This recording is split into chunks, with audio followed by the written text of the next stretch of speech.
So, welcome to another episode of Indisputable Evidence. We back again. I'm your co-host, Anthony Beckham, on my other co-host. Jerry Brown, what's going on, man? Going on, as you can see today, I am produced 2 of 7 from 3 stat line from last night's championship game. You got 0 assists too, because I got 0 assists as well. I also got AB, 0 you got points. 0 assists as well, right? I actually have one assist.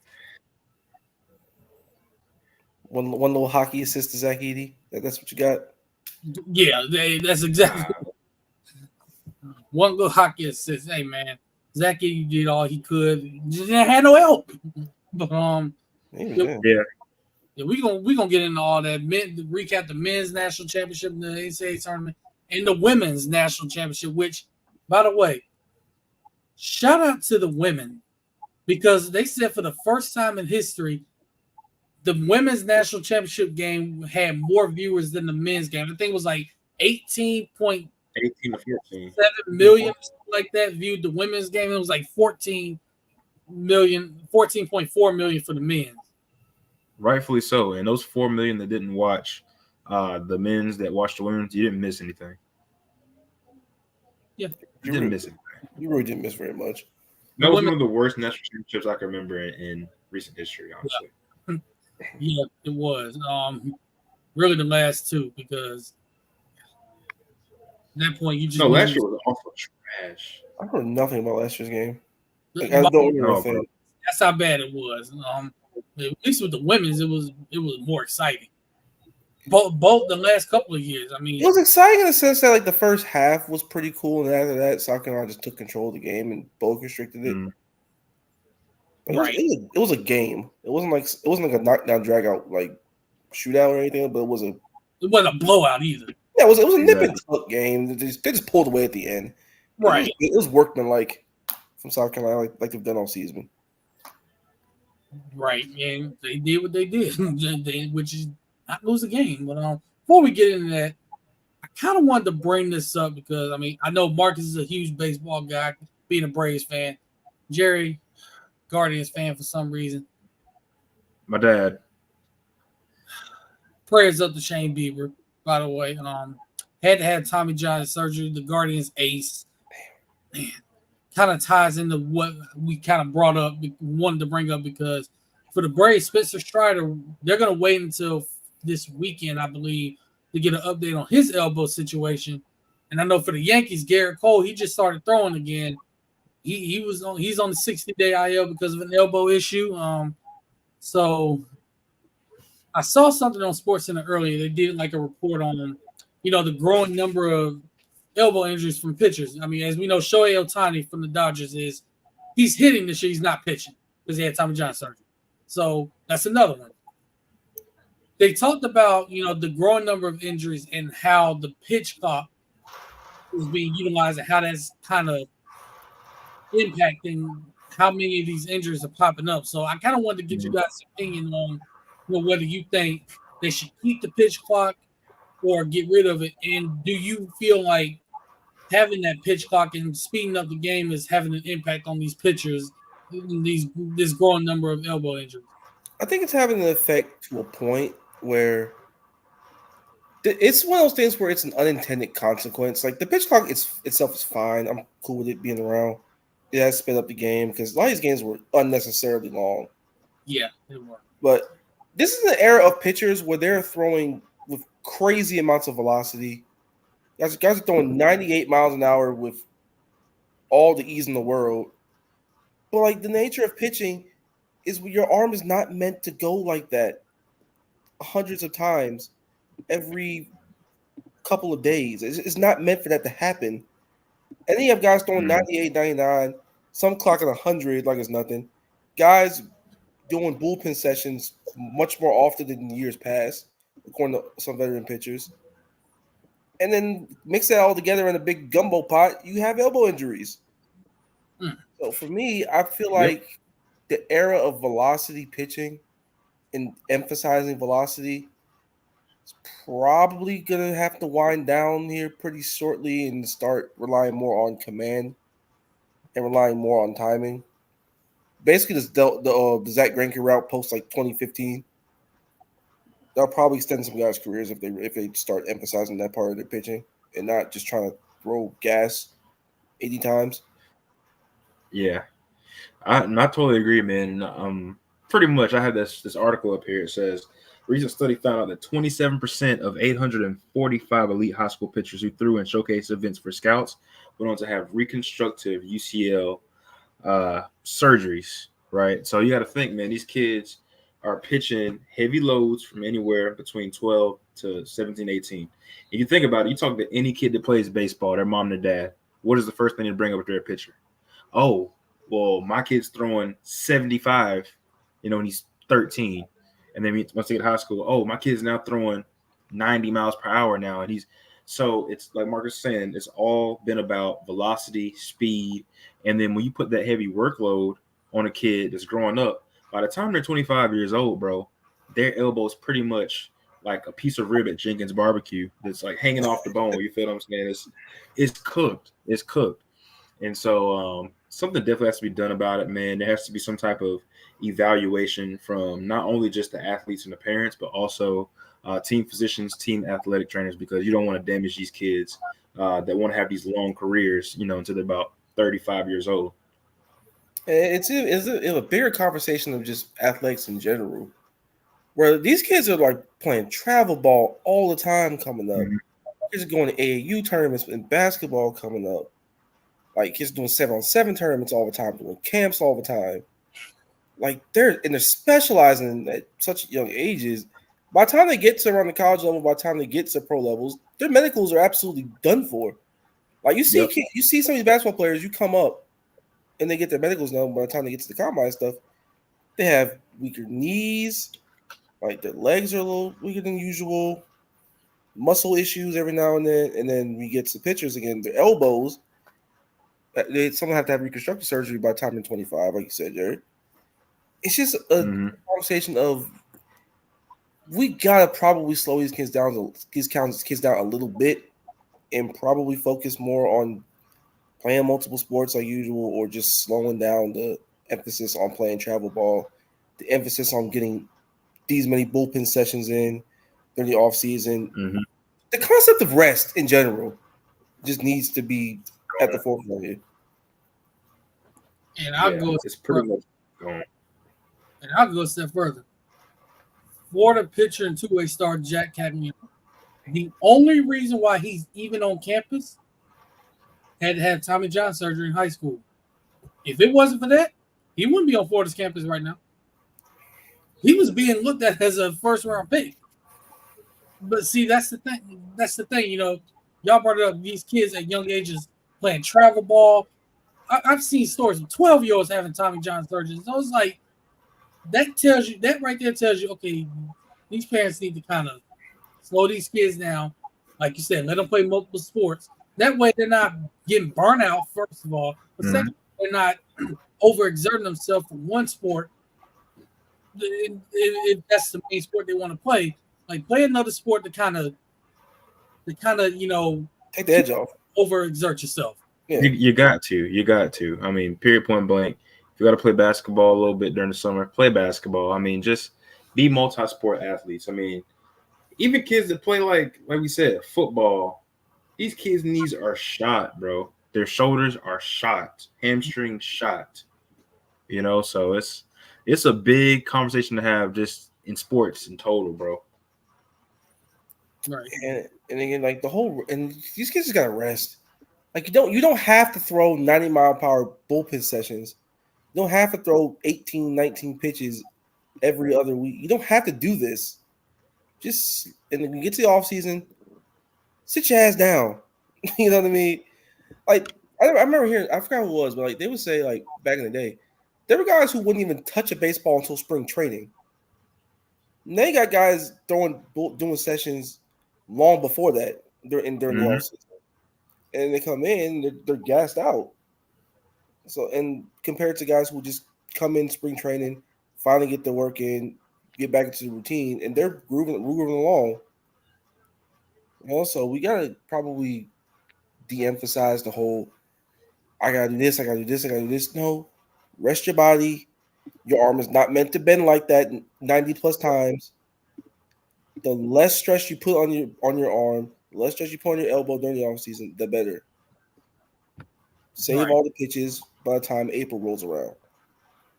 Let's say it says a young pitcher shouldn't throw more than 4 times their age in pitches per game. So if you're 15, you shouldn't throw more than 60 pitches a game. If you're 15, I agree. That's why there's pitching limits when you get to Little League. Right. Yep. Transition from that to basketball. We had two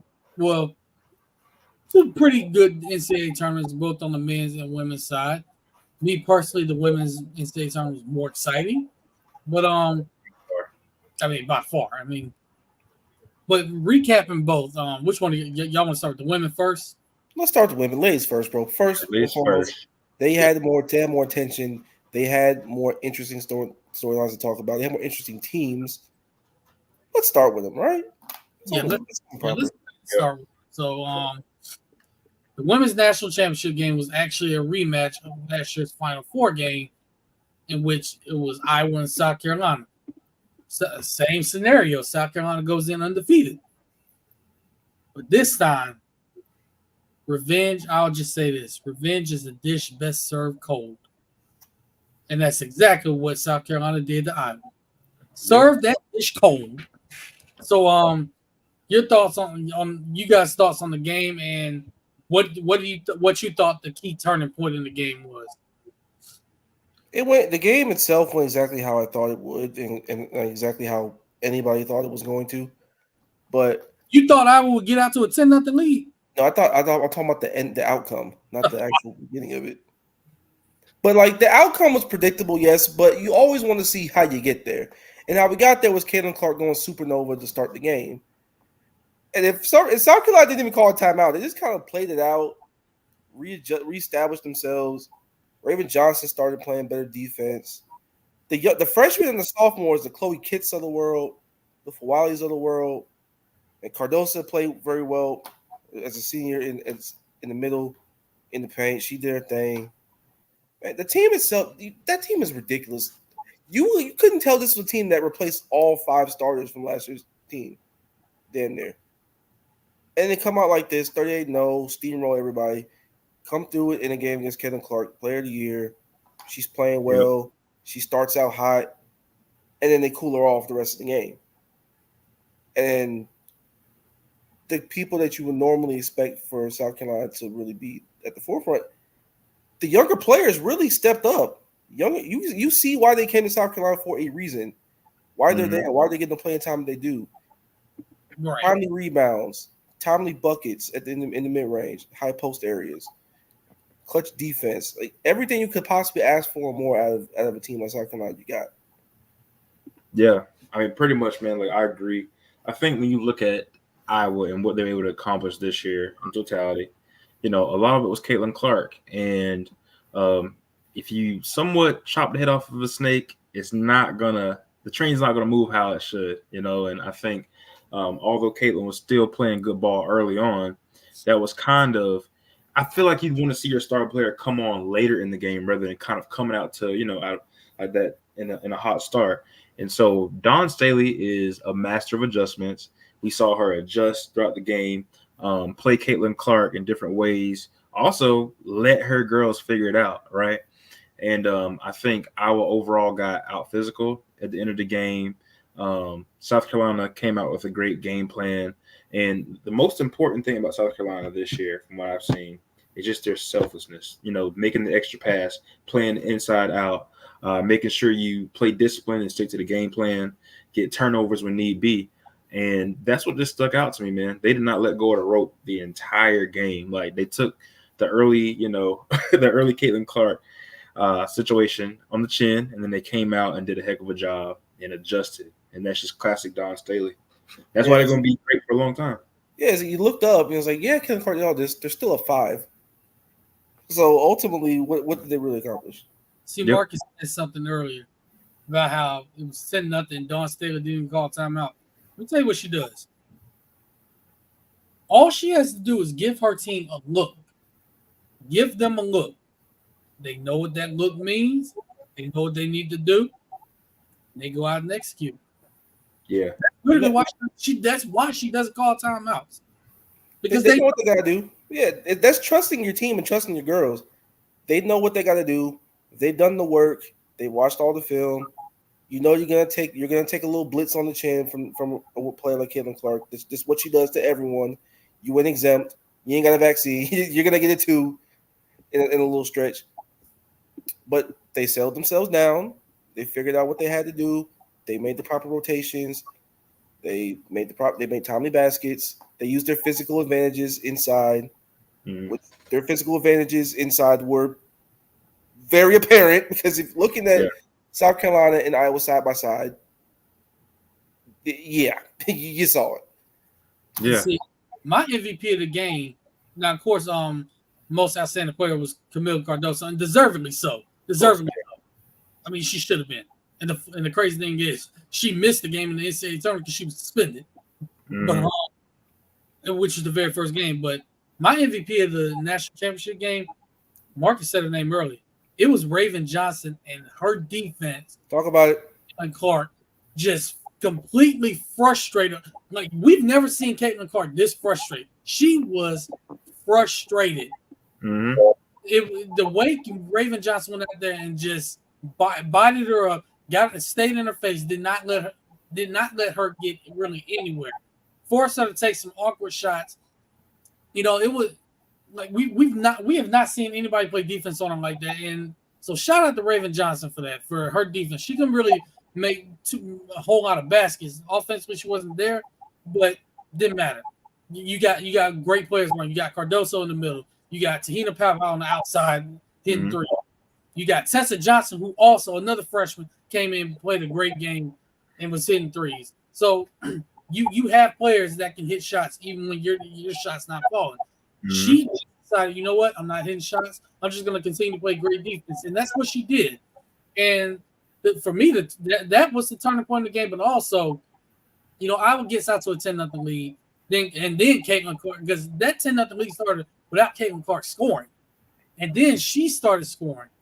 The concern for Iowa was the fact that all of that happened. You played about as well as you could have played in the first half, and at halftime you were down 3. Mm-hmm. Like, you were down 3, and you played as well as you could play in the first half. That's when I knew South Carolina was going to win the game. Yeah, that's when you knew. Okay, they're going to go into halftime. They're going to take a breather. They're going to work it out. Right. And lo and behold, that's what they did. They did. Yeah, that is crazy. And by the way, speaking of Florida, I will not tell y'all to score this baseball game right now. It ain't good. Oh, hell no. Wait, bro. So yeah, that's we talked about this, and I'm almost run out of oxygen talking about it. So, but yeah. So, Jerry, you're in what I was going to ask was because it was crazy how they replaced 5 starters and not only got better but looked more dominant. Mm-hmm. Should they be the favorites to repeat next year? Because I think they should. Yes, absolutely. You got some guards coming back. You got, of course, Dawn, who's just her ability to find what works for groups, right? I think that is her specialty, and it's just her niche. Her being a guard herself, she knows how to push those buttons. So yes, absolutely. And they're gonna get some more talented players to come in as well. So I would say they should be the favorites to win it all again. Until they get in a bus crash, they should be the favorites every single year. Now I will say UConn should be number 2 in my opinion, and the USC 3. That's about right. Yeah, I agree with those 3 teams. Yeah. Juju's gonna remind everybody she's still the best player in basketball, in women's basketball next year. But Paige Becker's gonna remind everybody who she is too, as normal, as she was basically doing it against Iowa, but you know she didn't have enough help. That's pretty much the story to Iowa too. Like, if Caitlin Clark is not getting any help from anybody, this team is absolutely screwed. Trash. They were got help. They're Caitlin Clark in the Hawkettes. The Hawkins. Caitlin Clark and the Hawkins. Because like the most dangerous, because she's gonna give you your 30. Like that's expected. But if she's getting you 12 assists, that means people are getting involved. That means there's a lot of cutting action. People are hitting the shots that they're getting in their pockets. But none of those other four players are beating you off the dribble. None of those four players are beating you in the post, especially in South Carolina, who has Cardoso patrolling the paint, and the guys and the women on the perimeter are like 6'3", 6'4". Like that's just not happening. It ain't. No, it's not. And they're gonna miss Cardoso next year, but I don't know. I don't believe it's gonna matter. I mean, because I know there was, I think in the Final Four game, the girl that came in for the backup center had a career high 20 rebounds. That is hilarious. Getting 20 rebounds. That tells you everything you need to know right there. Program's a machine. This program was just there until Don Staley took it over. Mm-hmm. Now look at him. And funny fact, Don Staley was coaching had her first head coaching job while she was still playing. Bill Russell. She was an all-star during that time. She won a gold medal and all that stuff. And she started coaching off of a dare, basically. That is like, coaching and playing sounds real difficult. And being the competitive athlete she is, she said, "I bet." And look at her. The 3-time national championship coach. And counting. And counting, because it's probably gonna be number 4 next year. But yeah, I mean, she just established herself as the best coach in women's basketball right now. I mean, she is. It's her and Gina Oriema. It's those two, and after that, it's a drop off. I mean, it really is. I mean, I'll put Kim Mulkey. Well, as a coach, yeah, I'll put her. I'll put Confederate Kim up there. Really, Marcus? It's true. Yeah, lie. Nah, Jay, come back. Come on. Come on back. Is it working? Is it working? It's working. It's working. Okay. All right. So what was being said? Because it went out. What did you call Kim Mulkey, Marcus? Confederate Kim. Oh, Confederate Kim. Yeah, she be doing her thing. She's solid, bro. I mean, she's a solid coach. I mean, you can say she's an excellent coach. I mean, but her, her reputation kind of precedes herself. It's like she be doing her thing out there. Yeah. She just did a horrible job game planning for Iowa. But other than that, that was a shambolic coaching job that day. I can't lie. Yeah, that was trash. She got to be better at defending her team too. I did not know why she decided to defend those ball screens so high. I mean, brother, I don't think anybody knew what they were doing. Transitioning over to, unfortunately, the men's side.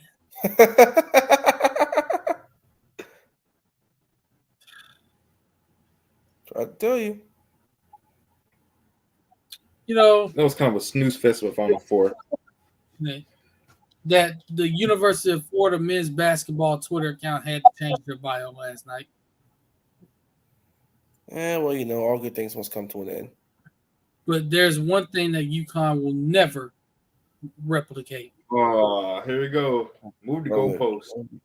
Being the first program to win a national title in both football and basketball in the same year.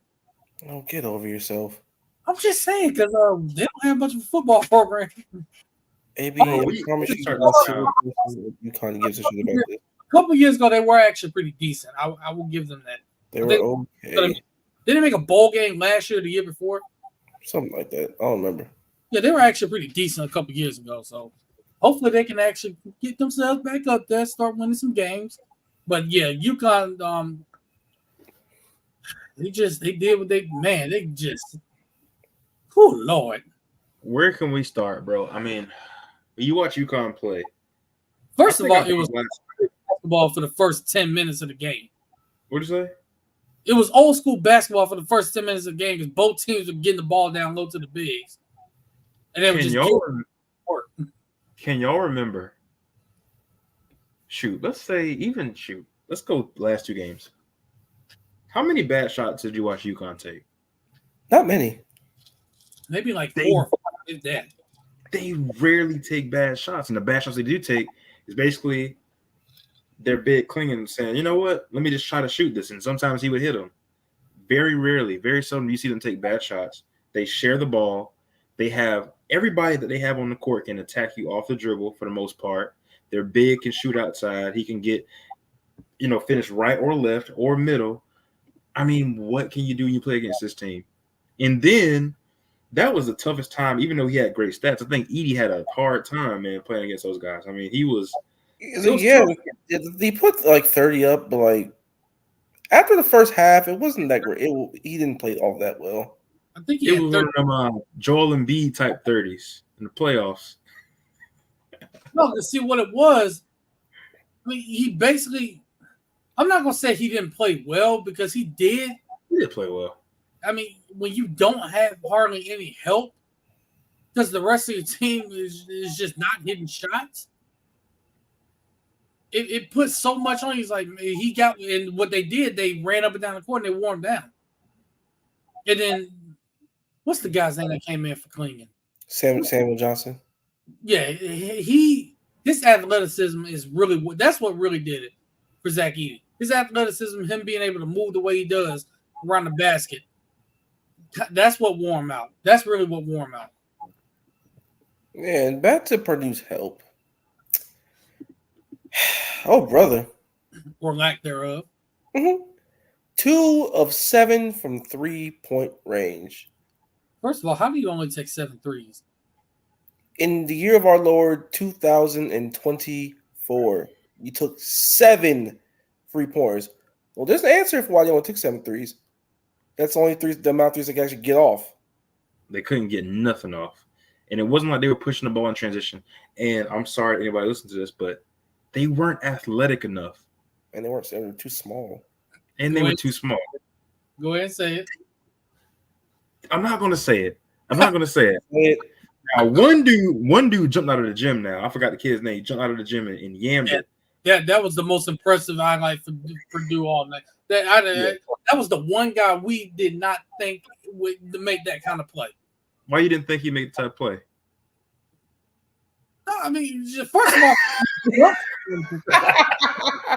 no, the reason why, first of all, from where he jumped from. Second of all, like he had his back here catching the ball, and then he just. Yeah. I was like, hold on a minute. Like, where did that come from? But even after that, bro, UConn had an answer.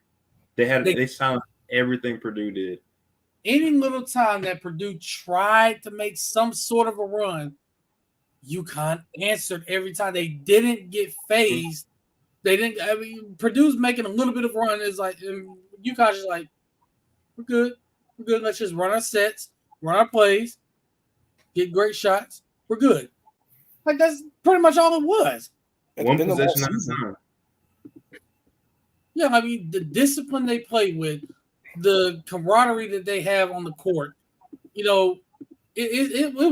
was so impressive to watch. I mean, who they reminded me? Well, I ain't gonna say reminded me of because the bigs are way different and not as versatile.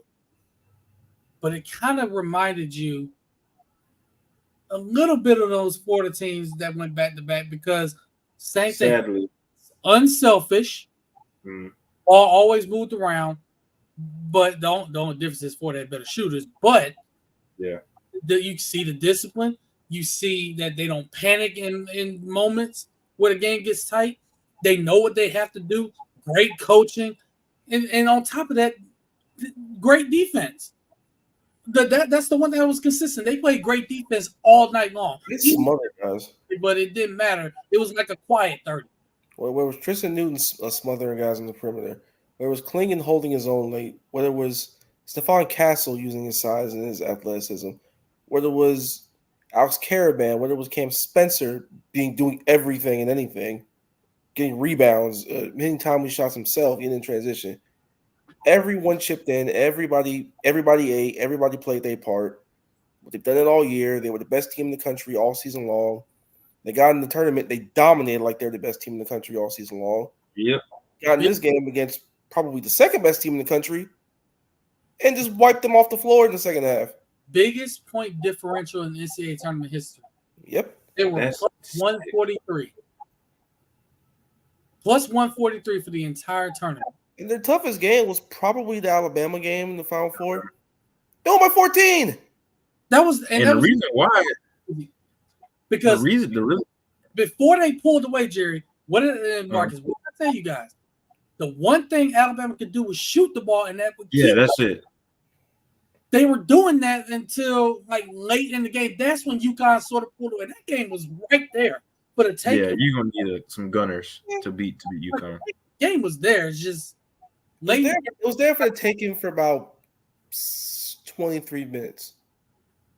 No, even later in that game, though, it was maybe in like the last 5 minutes is where the shots stopped falling for Bama, and then even then, when UConn had the lead, I never thought they would lose it after they got it. It was one of those things.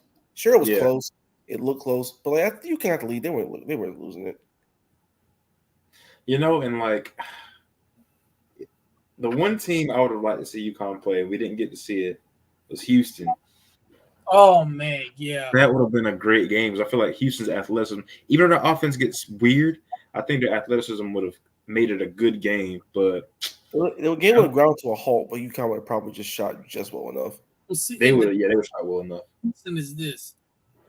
They're bigs on the inside.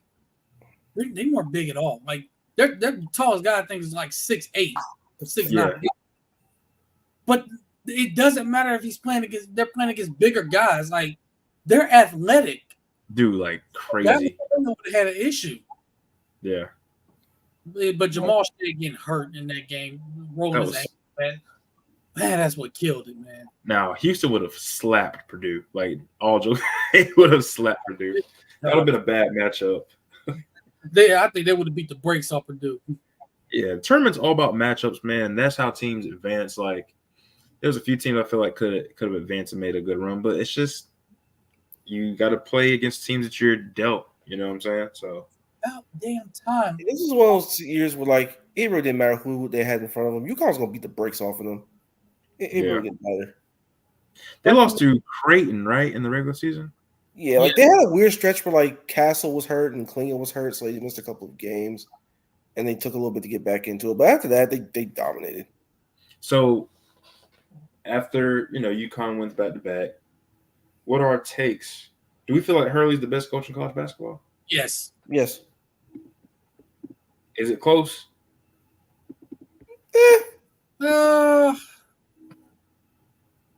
I would say not particularly. Not really. If there's one coach that could kind of be right there with them,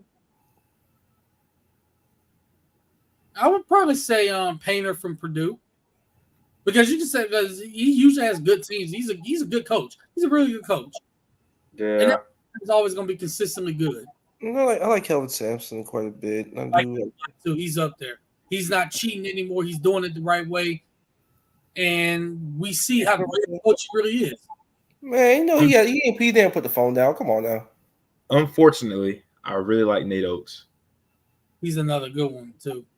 Breaking news, y'all. It's about time for the Baltimore Orioles. They should have did this from the beginning.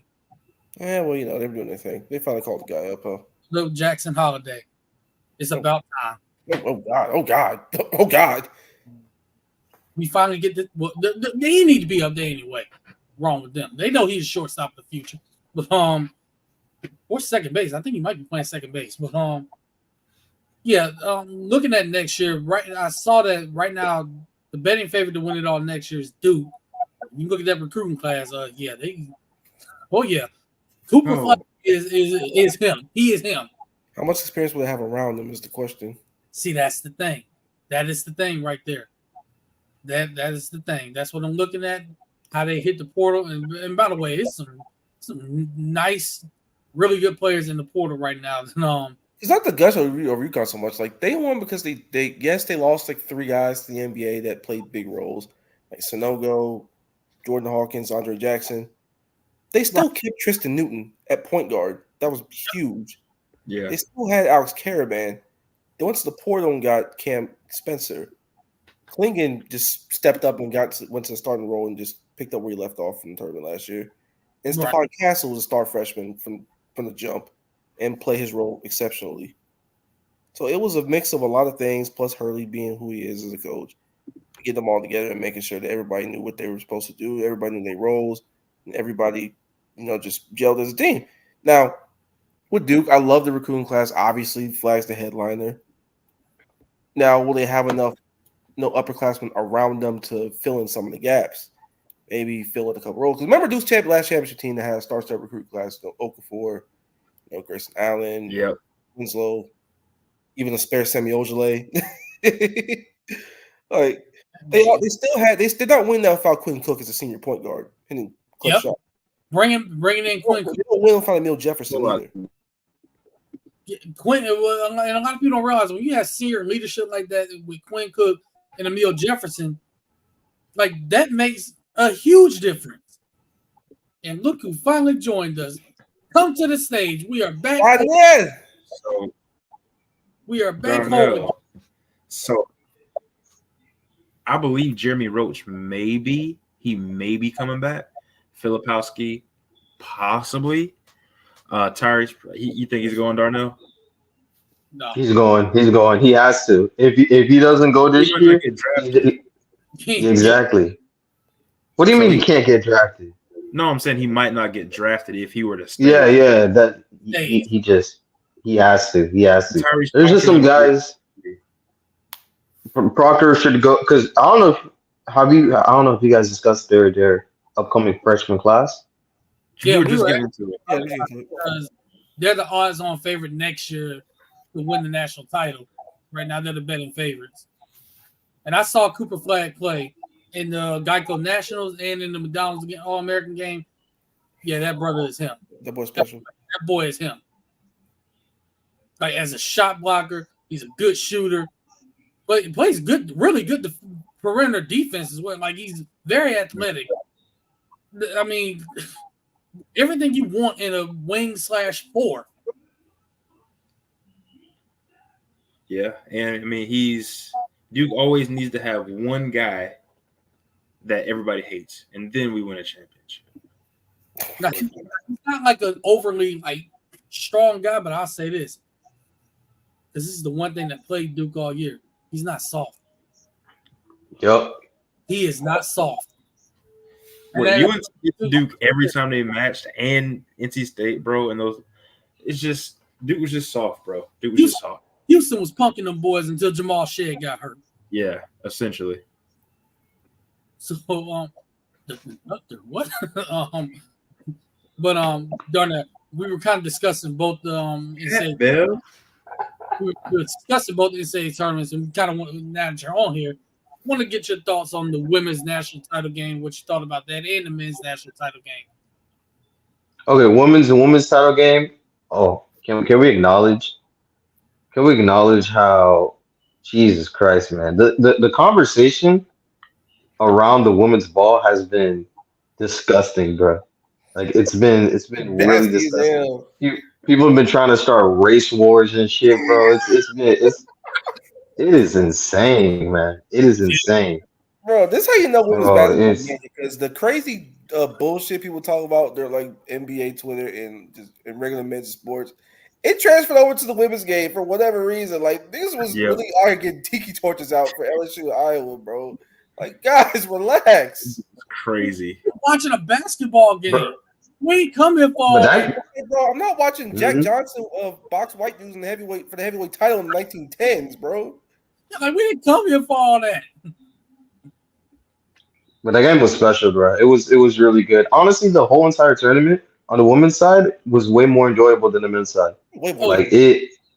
Oh my god, bro! USC versus. Oh my god. Oh, that game was amazing. That was such a good game. I know the whole time I was watching LSU, but that game to me that was like the best game I've seen so far. Honestly, that was my favorite game of the tournament. Of both tournaments, that was like literally the best. Wait, but USC? USC, bro, that game was bro. I impressive. So the thing about the women's game is that one, like the way that their eligibility system works is working in their favor right now in this era of NIL and transfer portals and guys leaving after a year and on the men's side of the game. Whereas on the women's side, people stay for 3 or 4. So you get to know them, you get to know Paige Beckers, you get to know Kaylin Clark, you get to know Angel Reese, you get to know Juju Watkins for the next 2 years, next 3 years. And then the game structure itself, they actually play quarters. Oh my god, I'm so True. sick of 2 halves, bro. It feels like honestly, actual basketball when I'm watching women's basketball. When I'm watching the women's game, it feels like real basketball. I'm not watching 20-minute halves. It's boring and the game is slow. The We need guys to aren't update. great shooters. The guys are playing zone almost exclusively. Whereas the women's game is more free flowing. It feels like a real basketball game that we've all grown up watching. 4 quarters is real. You know, they're playing more man to man. The game's more open. You get more exciting players. You get to know these players. Mhm. I'm very excited for the future of the game. It's in very good hands with Juju Watkins. Paige Beckers is back for another year. Andrew Yep. Reese, Kevin Clark, thank you for your contributions. South Carolina is always going to be the big bad wolf on the block. Like we're in good hands. We eating good. Yep, and Yeah. we got Also, a word of advice for the young ladies coming to play basketball: do not have an OnlyFans and do not date athletes. Okay. What? This- this man. Why would you say that? Like I'm this just- man really said I have an OnlyFans. Like, what are we doing here, man? Bro, do that not is do not rough. do not have anything get leaked, or else you would turn into HVL. I think there needs to be a legitimate conversation how on the women's side the players coming in are way more fundamentally sound than the men's side. Yes. Let's, bruh. I've said it for That years. that part, Go ahead, Dan.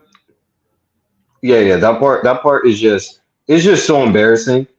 Like the amount of like just the upcoming talent that's coming in every year on year out. We're seeing like these top end guys who are like 5 stars, and we're just looking it down like fucking. I know what happens every year, but like for Christ's sake, some of these guys. Ugh. Trash. Some of these dudes can't. I watch some of these games, bro. Especially these guards, because you know I love my guards. Some of these dudes can't throw a simple entry pass. Mhm. It's like pulling teeth watching them try to do it. And the men's side, I've said it for years with the women's game because I watched the women's game for quite a long time. Mhm. If I were like coaching a team, like a youth team, and I want to show them tape and I want to show them the fundamentals of the game, I would Oh, play a yeah. women's basketball game Yep. Mhm. because you see good screens being set, you see good actual motion, you see good actions, you see people cutting with purpose, like things that you want. It's teach tape to its finest a lot at the highest level with this game. And even learning how to make a simple layup. Too.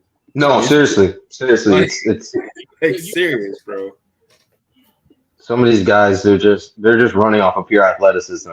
And there's one thing to be like, oh, we're in like a preseason game, and then we're looking at something, and like somebody's not ready. There's another thing where we're like in a conference tournament or a conference play, and some of these guys are just looking completely lost, man. Some people got I'm exposed. not gonna name the player. I'm not gonna name the player, but that UK team, I saw some people get exposed. That's all I'm gonna say right now. Their I defense did not like what I saw. Yeah, Mm-hmm. Not like what I saw from UK. look a bunch of scouting out there. yeah, it's bad, man. It's bad. It's bad. Speaking of UK, looking for a new coach now. Hey man, John Calipari they're in the final stages of a deal. He's in the final stages of a deal with Arkansas to become their new head coach. he getting Walmart money now. Now the name Who's that's starting to surface now though, and looks like he may get the job is Scott Drew from Baylor. Ooh, That's the name starting to surface now. He's actually going to build a program. That's a steady hire. Like the man took Baylor from the absolute pits of hell. Like dudes was actually killing teammates was killing each other. Like the coach was trying to cover up violations by saying one of the dudes was a drug dealer. Da, da, da. Like they were in the absolute pits of hell, and Scott Drew came in and just built that thing from the ashes of a title. Oh, wow. I forgot about that stuff, bro. Yeah. Was that Perry Jones? No, I was way before him. That was before Perry Jones. This is like 03. Dennehy. Oh, I think it was Patrick Dennehy, I want to say, or Yeah, it was. Yeah. It was? Mm-hmm. Yeah, I think that was his name. Yeah, the one that got killed by Seamay. Yeah, Carlton Dotson killed him. Yeah. Yeah, that's the name that's surfacing right now. That was crazy. That rumor started going around. I was like, that can't be no semblance to that rumor about Calipari leaving. Then all of a sudden, I'm starting to look and I'm like, wait a minute. Yeah, it's real. Yeah. I will say this because I know some people that support Kentucky, and it's been going around for like the last few years. They've been trying to get him up out of there about him getting fired, possibly. So, I mean, it makes sense for him to go elsewhere. Yeah, Arkansas is weird, but yeah, it does make sense. Not the worst. I mean, they have good, strong boosters there, especially with the basketball program, so they can be competitive. Yeah, for sure. They can make a Sweet 16. It's the Tyson Chicken boosters that's getting this deal done. Shout out to my nigga Trevor Brazil, man. Hey man. Hey man. I You said not me. Brother, you said that, not me. I'm gonna just leave that one alone. I'll just, let that hang in the air, and if anyone wants to grab that, they can grab that. Yeah, I'm gonna leave that one alone. Nobody want to grab that? Nope, nobody. No, I mean, look, bro. I don't want to look. Him and Devo Davis, whatever. All right, I will not touch that one. Sheesh. The wordplay right now is crazy. No, this is no Diddy, bro. Yeah, no deal. All right, the men's side though. The men's side. One of the most boring NCAA tournaments of all time. You knew exactly what the outcome was going to be, and it happened. You didn't want to accept it. You absolutely had to. You didn't want to accept it. I kept telling you. Shut up. These are lies being perpetuated against me. That was definitely a buzz saw. Them Purdue guards, man. Ooh. I better not see any of them boys. Some of the most. Don't even think about it. Don't even think about it. Brandon Smith and Fletcher Laurie ain't moving the needle nowhere. Not even basketball league in Iran. They had that nigga Zach Eating fighting for his life in the second half. They had LeBron. That boy he won 10 possessions straight without scoring, and I ain't seen one guard put the ball in the half. Hey, bro. They kept trying entry passing to him. There was no slice cut. There was no Iverson actions for these guys. There was no floppy, no nothing. But Marcus said it earlier. Like they went 2 for 7 from 3 for the entire game. Like as guards, y'all don't trust y'all shot. Like why are you getting these screens? Guys are obviously going underneath. You can shoot. I know you can shoot. Why are you trying to take these terrible low percentage middies? Like I just don't understand what's happening, right? Like you have an open three, just take the shot. They didn't do it because none of them niggas can't create. If we're real. No, they can't create. They can't, especially against those guards. There's one. I'm not gonna say his name because.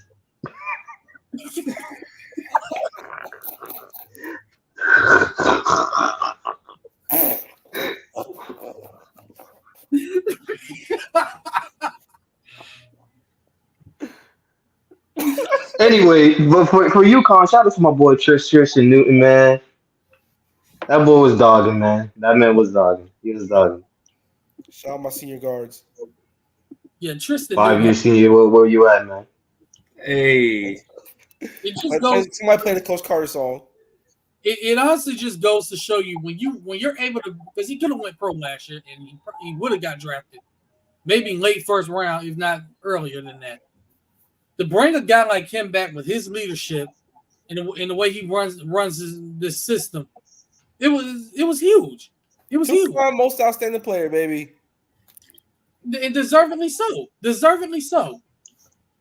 He should have been. I mean, the way I love watching that kid play, man. And whoever drafts him, I'm telling you right now, they're getting a tremendous leader. Got it. Once he needs to work on the shot a little bit because he's kind of hit or miss. But I mean the mechanics are there. But once he does that, I think he'll have a really good career. He'll be a solid NBA player, even if it's not like as one of the star players, he'll be a solid role player for a team, and he'd be one of those guys that you need on your team. Bro's definitely going to the Pelicans. You know what? They got a lot of guards. That's a long They would time. Bro, they already drafted him, man. You don't remember Dyson Daniels? Bro, come on, bro. Come on, man. Hey, man, they tried with that one. They doing their thing on that pick. It is what it is. Mm-hmm. Oh my God, Cam Smith. Woo. Get That- it. Yeah. Cam Smith, yo. No, read this.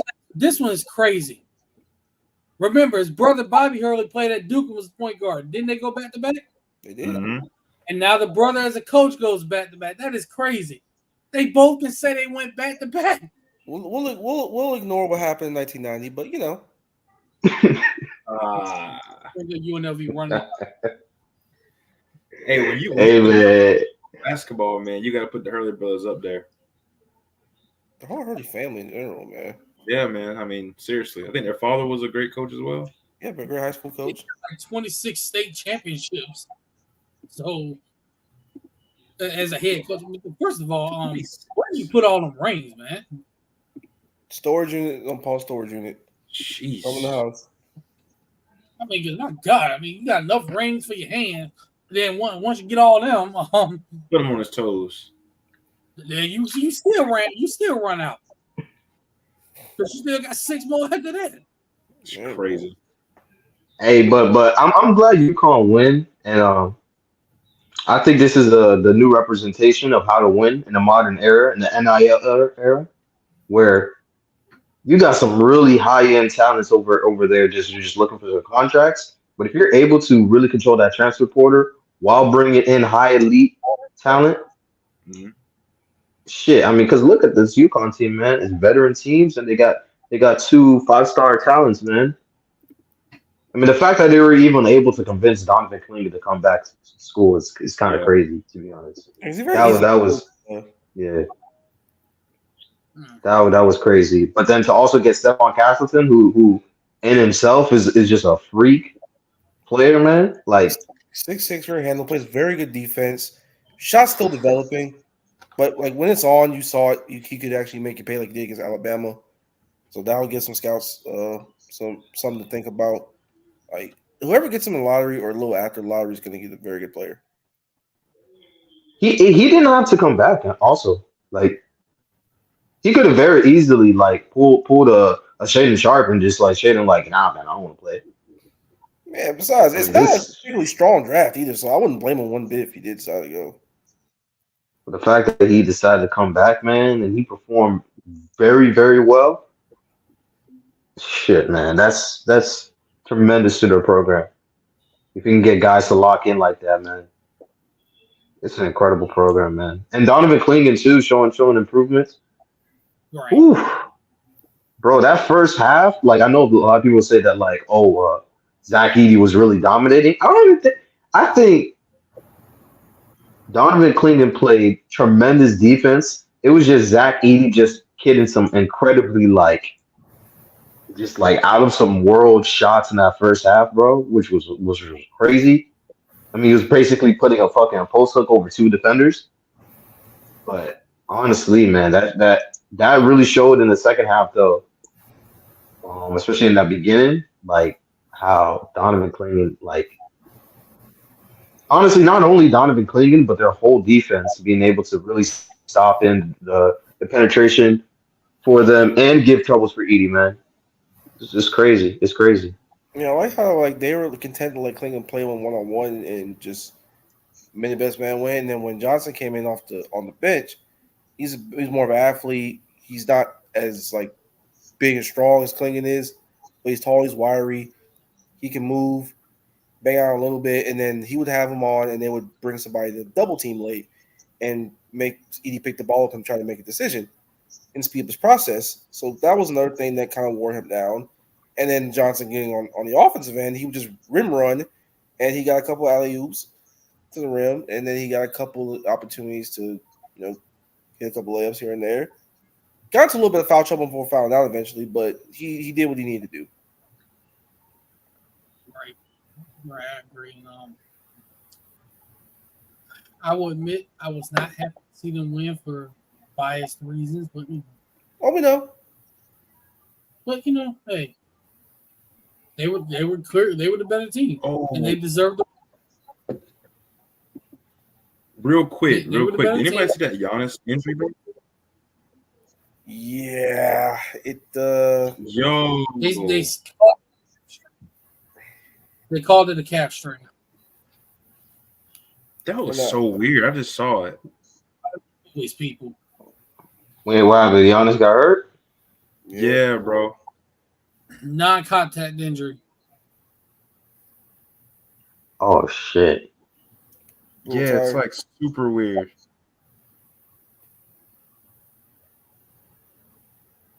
He probably did strain his calf though, It's like, see, like it's because Schuper Them told niggas is if it was an Achilles, he'd be walking a little bit slower than what he is.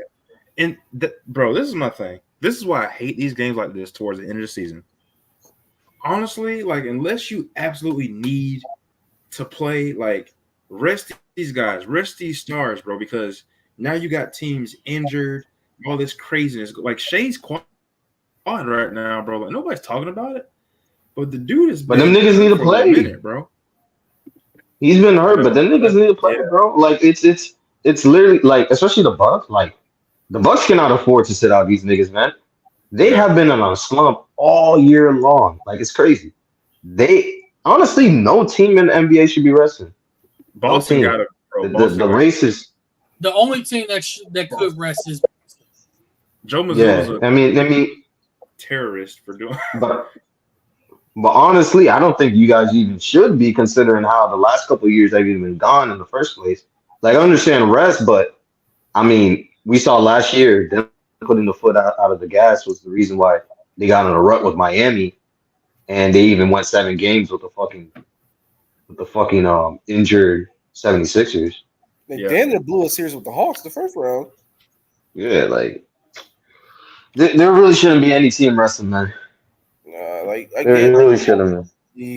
but you still want to keep habits strong going into the playoffs because you only got a couple games left in the regular season. So you want to keep the intensity high. You want to keep.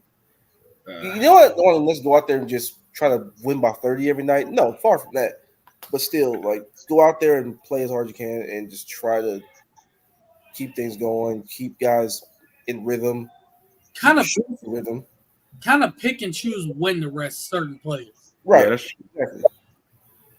Yeah, like you can rest this player for this game, then rest this player for this game. You can kind of still keep some rhythm going, keep some continuity going, but also resting your guys to the point where, like, hey, when they all come back, the playoffs start. Like, I guess I see you coming from. Like at least have some type of rhythm. right. Yeah. And now that we're on the subject of it, we're in the final stretches of the NBA regular season. The dog days are the final days of the regular season. Wait, before we move on from NBA talk, let's clear out that NCAA. We gotta talk about Zach Edey, man. Hey man. All right. So first and foremost, let's go. Let's go person by person. Is Zach Edey an NBA player? Yes. Yes. NBA player, yes. Okay, we can all agree. Okay. How effective an NBA player that remains to be seen depending on where he goes. But yes, he is an NBA player. Question is, Good. is he a career backup? Probably. Yes. Because if you draft him to be one of your starting centers, No. You're gonna have the perfect roster around him for that to work. You gotta have like the absolute best perimeter defense in basketball because you're not gonna play anything else except drop coverage with him on the court. Who's his comp? Do y'all have any comp for him? there is no comp for him.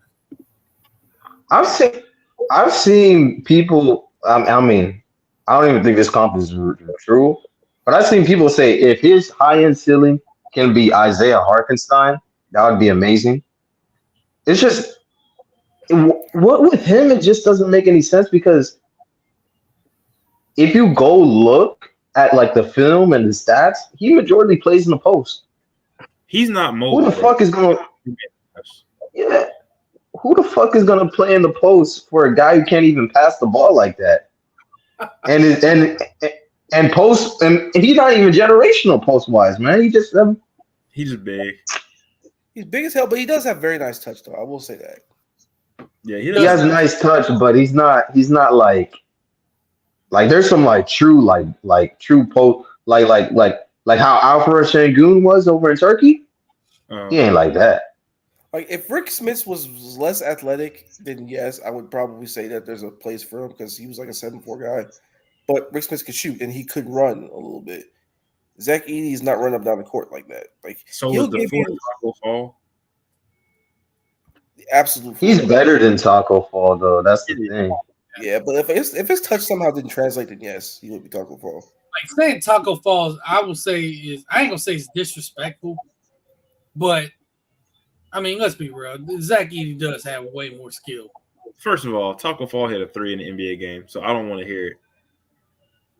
All right, Was bro. season? How y'all feel about Tyler? Nah, even then that doesn't seem right. Tyler Hansbrough, like even then, like Nah, Tyler was more skilled. Taco was kind of Boban, that's yeah. I mean I get it. I get was Boban even drafted? Was he? Let me look this up. Actually, let me see. Y'all can go on. Wait, was Boban drafted? Boban. Was drafted. Boban Marjanovic. Little Boban. The Bopester. Bopmeister. No.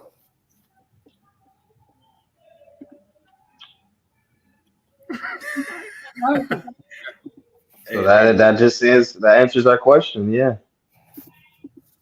And then for the Purdue fans and the Zach Edey fans, just go look at like every single draft since 2016. Every big in the lottery, or quite frankly in the first round, has been two different types of archetypes: rim runners, like our boy Mark Williams, and then Walker Kessler, or offensive hubs like Alfred Şengün and the GOAT Victor Wembanyama. Any other type of center, undrafted, second round. That's not people hating. That's not people being fucking racist. That's just historically how it's been in these last couple of years in the draft, man. Just a different game. He's just kind of like he can play. He'll probably play 10, 15 minutes at the high end. He'll give you that and he'll be able to score in the post. But again, you need to have some really good perimeter defense because you're not playing any other coverage. He is not scheme malleable. He plays drop coverage exclusively. You're not doing anything else. That's just gonna be what it is. Is he even a good rim protector? He's pretty solid. He's rock solid as a rim protector. It's just when you get him out there in ball screen actions, you get him out, you get him away from the rim. Then can he recover? And that's kind of what UConn did with them two lobs they had. And Zach Edey is, if this were mid to late 90s, early 2000s, oh yeah, definitely. Oh yeah, he definitely playing. Now with the way he can draft that at all. I mean, he found a but now Saving Grace's draft class is not particularly great or anything like that, so he might sneak in. Emphasis on the word might, but realistically, he probably won't. We should. And even then, you go onto teams and like let's say you even like pull up like let's just do that real quick, right? Like you pull up like the big board, right? Like NBA mock draft, right? You just search that up on Google. Let's go with Yahoo Sports. Let's just see what Yahoo has off of there. Right? You just go off of Yahoo Sports. Number 1 is Detroit Pistons. Oh no. Anybody going to Detroit? I'm so sorry. You think Detroit's gonna draft Zach Edey? Dude, Alex Saul will be the number one pick in this draft. No questions asked. I mean, they really don't Number- need Jalen Durant and then James White.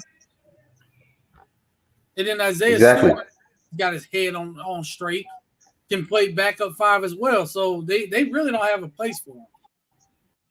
They literally just traded away a top 3 pick who was a big because they just didn't have any space for any bigs on the roster.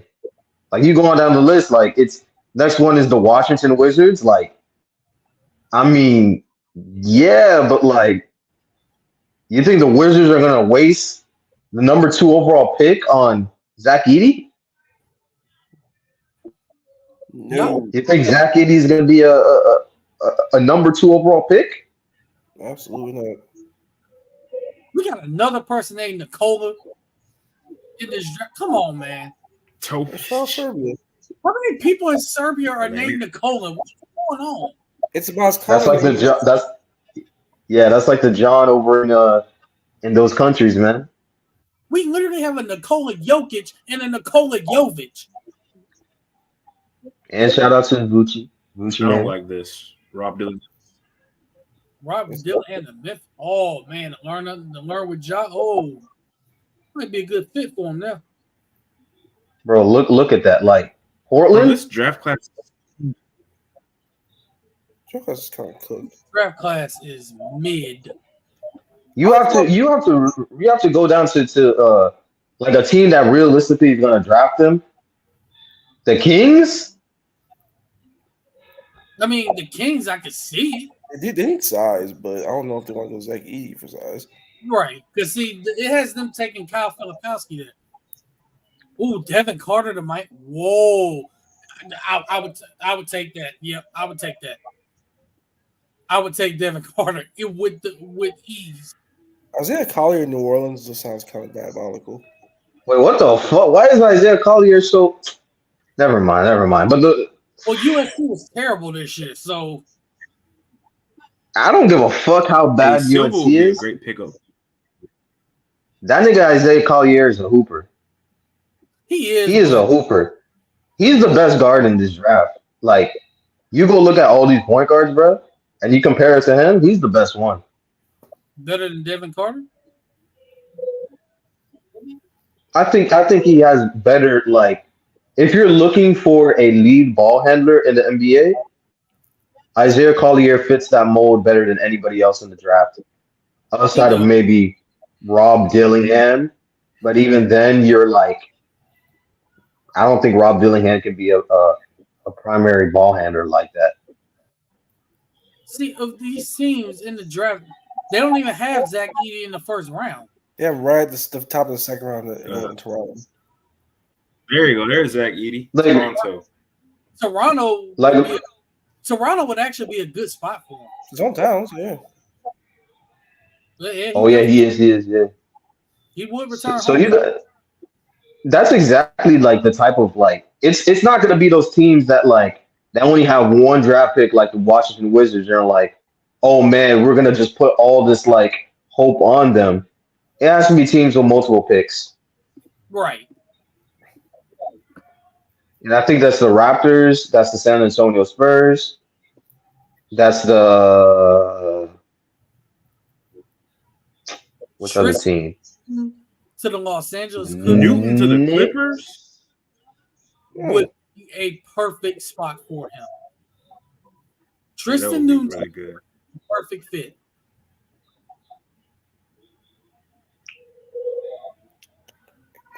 Broom to the Pacers.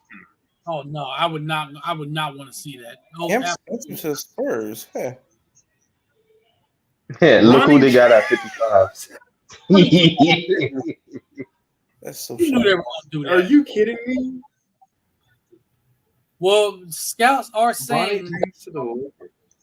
scouts are saying that Bronny defensively is already NBA ready because he was by So far. look at me straight face and tell me he's better than Sheik. Wait, why are there 2 forfeited picks?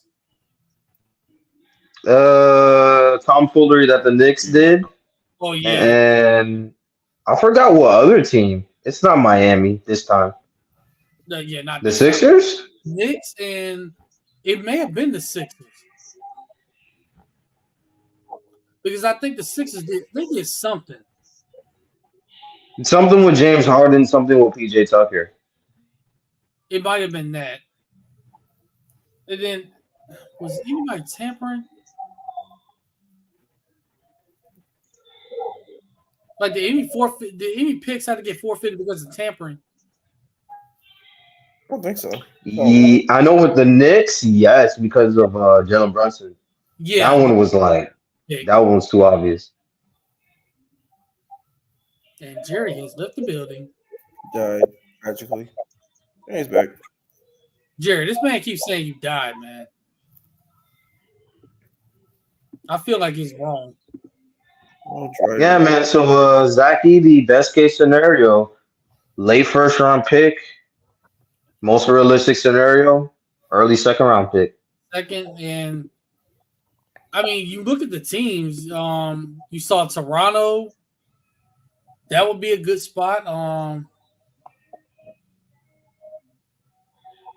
Maybe Sacramento wouldn't be bad because they do need size, but it's like, when do they pick them up if they pick them up? Is that exactly? Yeah. It would have to be Toronto, and this one I always feel like it might be a long shot, but if OKC wants to get busy, pairing him with Chet. That'd be such a fun. Yeah, I don't. They necessarily. Chet can't stretch the floor. I mean, Chet can't shoot threes. It's going to be Washington. I just saw Washington has 2 first round picks. It's going to be Washington. You think they get him? Yeah. Yeah, it makes sense. Who do they even have right now? Like, oh my God. Who the fuck do they? I don't even know who they have at center. Oh my God. It's dire, brother. It's dire. Oh my God. Is that Anthony Gill? Yes. It's dire. Jerry has the hop off. He will. Y'all make sure y'all follow Jerry on Twitter at JBreezyII, burner account. I am Breezy II, and any other burner accounts he may have. Love you, brother. Jerry has hopped into the page. He's hopped up to the upper room and went to sleep. If you don't stop saying this man died, like, come on, man. Home going. That's insane, bro. But nah, back to it. So the NBA season's regular season is about to wind down. Standings are getting tight in the Eastern Conference. There's a log jam from 2 through 5 there, because of course there is. Let's take a look at it. Let me pull the standings up real quick. So, as it stands, the Bucks managed to pull one out tonight against Boston. No, Giannis, the injury is going to loom large on that. They're not 48. Nice. What's the other one? Jerry, that's a. As you can see, Marcus, Jerry is alive. Is he? Glad I spoke to you, my brother, man. Hope everything's okay. All right, to that. So Milwaukee got a win at 48-31 on the season. Which they needed badly because they had a lot of bleeding they needed to stop.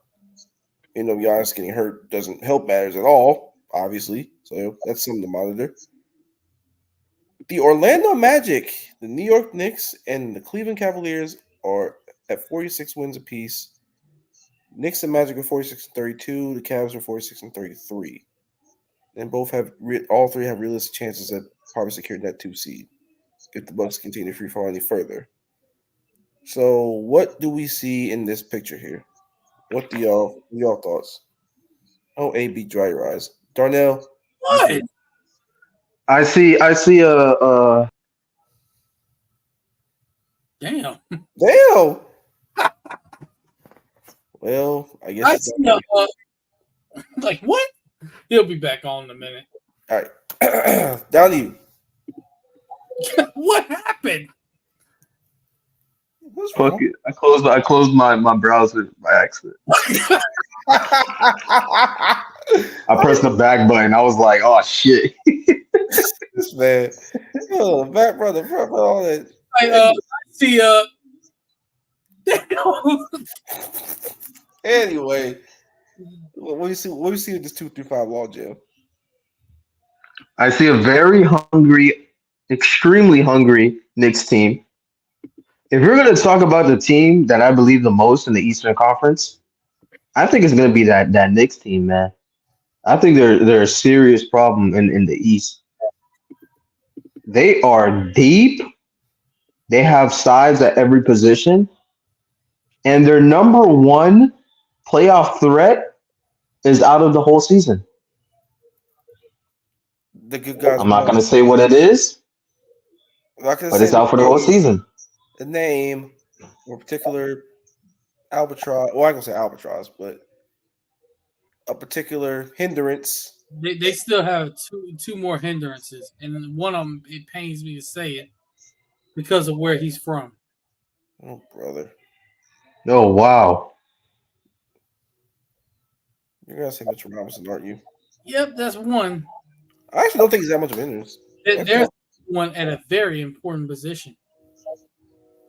Which other one is it? Who's the head coach? Jovic. What do you do? Oh, brother. But Darnell, who's the head coach of the Knicks? I don't think Tibbs is that bad of a coach. He's not a bad coach at all. I He think just throws it to the ground. I mean, Derrick Rose. Yeah, he's a knucklehead. Yeah, he's a knucklehead, but he needs to have knuckleheads. I think he just needs a better training staff. That's all. Derrick Rose, he ruined him. He's just a knucklehead. That's it. He's a knucklehead. But like Jalen Brunson has been phenomenal this season. Dante DiVincenzo is like, holy shit. He might be. Let me think. If I'm incorrect, let me know, Marcus. Is he the best free agency acquisition? He just might be. Like of last season, he might be the best free agency acquisition. He's definitely one of them. That's for sure. One of them, the best. Oof, It was a weak free agency class, from what I remember. was. But he's legitimately been playing really good basketball in New York. Legitimately. Yeah. He's been such a consistent factor for them. Yeah, And especially since a lot of teams' game plan are to completely trap Jalen Brunson and treat him like he's an all NBA performer, he's been able to step up. They And the fact that they need someone that can shoot basketball. And then all of a sudden, Deuce McBride getting playing time and justifying it immediately has been a huge boost. And then you got I try to tell Knicks fans, man, don't worry about missing out on their boy, man. Yeah, Grimes. On their boy going to the Raptors. Like, you ain't gotta worry about it. They got guys in the chamber ready. They were so sad about Mario Quick leaving and so sad about quitting guys. I think Deuce McBride might be better. And then he actually realized, and then Tibbs realized, oh yeah, I probably should play this guy just to get somebody that can shoot on the court. And he's been great. And then He's been amazing. And then the OJ Anunoby thing, like they've basically won every single minute they've had with him on the court, damn near, since he's actually played. Like, because OJ Anunoby, he's a defensive mob. That's like giving someone said that's like giving a weed head heroin. Like a guy like Tom Thibodeau who wants guys who can defend, and you have OJ Anunoby who's a complete alien. And on offense, he can do whatever you need him to do. He can be a facilitator, he can be a shooter, he can get to the basket. He can do everything that they need him to do. He can be the walking Band-Aid. My thing is, like, when is he gonna be back though? Back now. He's back. Oh, he's back now. He's playing very well, man. He's playing very well. I just didn't know when they were gonna bring him back because I know the elbow thing was kind of an issue with him. Yeah, it was one thing where like he could have came back, but like they held him off just so he wouldn't like have these crazy flare ups or anything like that, but it is If I'm not correct, I think he was back. Shit, I think he was back since last Friday. Yeah, They played the Bulls last Friday. I think. yeah, it did it. You know what? He was back because they played the Bucks and he had like a stinker that game. I remember that. He balled out tonight too. 4 threes, 24 points. Shout out my man Zill. Oh, and the big rotation. So yep, Hardenstein's been holding it down for the most part for the last month and a half or so. Mitchell Robinson coming back. They need a guy who could be another shot blocker, be a rim protector, great rebounder. The free throw stuff that's going to be an issue down the stretch in some of these type playoff games, sure. But he does solidify their defense. Josh Hart being Mr. Do Everything, getting rebounds, assists, sometimes chipping in on offense. That's a big boost. And then the thing about the Knicks, they just simply play harder than almost anybody in the NBA outside of a handful of teams. They just play harder than you. And Jalen Brunson being the guy, being the playoff performer that he is, like I thought he was going to be a pretty good player when he got to the Knicks. I didn't know for sure what it was going to look like, but he's been an all NBA caliber player this entire season, and we saw what he could do in the playoffs last year, where he just played out of his mind. And even a year before that in Dallas, he was a big factor in them winning that Utah series. Like he's a guy, he's a point guard, he's a leader, he's the engine that makes this whole thing go. And as long as he's right, the Knicks are right.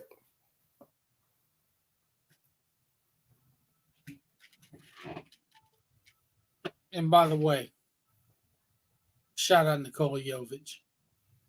What do you do today? 23 points tonight in a double overtime win on the road. Without Terry Rozier, by the way, or Duncan Robinson. I would say that's solid. 33 from Tyler Hero. I think 25 from Butler. Somebody else had 23, I think. That sounds healthy. That sounds like a healthy contribution from everybody. Yeah, but they played like 48 minutes tonight. That's what's crazy. Yeah. Back to back as they got the Mavericks tomorrow in Miami. Oh, that's a good one. You're on mute, Darnell. We just gonna lose that game. It's okay. Yeah. Did he have like these designated losses, designated wins? It's so funny. AB, you didn't mention the most important stat tonight. Which is what? Bam Adebayo. 2 3-pointers. He did have 2 threes. Okay. Wemby, are you serious? What alien thing did he do this time? This man had a sham god and did a spin. This is unfair, man. Wemby is just unfair. Oh my gosh. This isn't normal, people. He's not. He really is an alien. He's everything they said he was, and I think a little bit more, honestly. The man is not human. And to be honest, if the Spurs didn't suck, I'd have half a mind to give my defense player of the year vote. I'd have half a mind to do it. You know what? I don't care if they do suck. I give it to them anyway. I don't care if they do suck. I mean, at some point, if these are going to be individual awards, they need to go to individual players for what they do. Even though the team isn't that great, if he's the best defensive player, he should win it. Because like his impact off the court when he's not there, it's staggering. They're like minus 24 when he leaves. Yes, it's staggering how bad they are when he's not on the court. He's so valuable to anything they do. Yeah, they're not great. They're not there yet, obviously. But my God, is he the biggest building block of all building blocks? He's all defense for me for sure. That's for sure. Oh, he's Bro, that's my favorite player in the NBA, man. That's my favorite player in the NBA. I am a Wemby stan. No, I am a Victor Wembanyama stan. I'll get the Wemby jerseys coming in the mail. I don't care. absolutely not, Mike. Absolutely. Yes. Yes, I need it. I need it. I need it.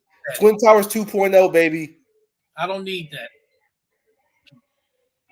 I don't need That that. would actually be insane, man. That would be insane. Hashtag coming soon. But more than anything, they need a guard that could actually do a simple entry pass to him. If anything else. They I'm do. telling you, man. Do not. I'm telling you, do not let that team get any of those three guards, man. Don't get them Isaiah Collier. Don't let them get what's his name?